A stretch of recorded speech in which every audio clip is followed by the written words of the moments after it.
So hello guys, మన store వచ్చేసి కాత్యాన్ cell point Markapur అండి. మీరు చూస్తుండే వచ్చేసి Vivo V29 Pro. Last reel లో అయితే మనం అయితే కాంబో ఎలా డిస్ప్లే విత్ ఫ్రేమ్ ఎలా చేంజ్ చేసామని చూపిస్తున్నాం కదా. ఈ రీల్ లో అనేది మనం ఓన్లీ గ్లాస్ చేంజ్ చూపిస్తున్నాం అండి. చాలా మందికి తెలియక కస్టమర్స్ బయట మోసపోతున్నారు. మీరు వచ్చేసి ఓన్లీ టచ్ గ్లాస్ అయితే ఓన్లీ కాంబో అయితే చేంజ్ చేసుకుంటారు. మీరు చాలా మంది తెలియక మోసపోతున్నారు. సో ఇప్పుడైతే మనం ఎలాగో టచ్ గ్లాస్ చేంజ్ చేస్తాము. Process each and every step అనేది చెప్తాము. సో వచ్చేయండి.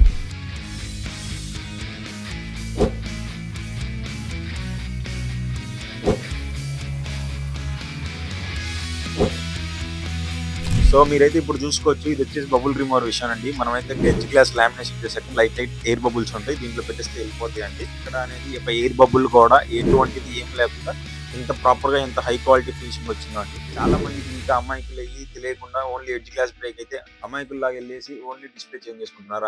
అది కూడా ఓఎల్ఈడి డిస్ప్లే చేంజ్ చేస్తున్నారు. మార్కెట్ లో ఓఎల్ఈడియే ఒరిజినల్ అని చెప్పేసి మోసం చేస్తున్నారు. చాలా మంది అయితే అమౌంట్ అనేది వేస్ట్ అయిపోతుంది. సో చాలా మంది తెలియక ఇలాంటి ప్రాబ్లమ్స్ ఉన్న వాళ్ళకి ఈ రీల్ అయితే షేర్ చేయండి. సో మీకు ఏదైనా ఇలాంటి ప్రాబ్లమ్స్ ఎస్టిమేషన్ కోసం కింద వాట్సాప్ నెంబర్కి అయితే మెసేజ్ చేయండి. So thanks for watching.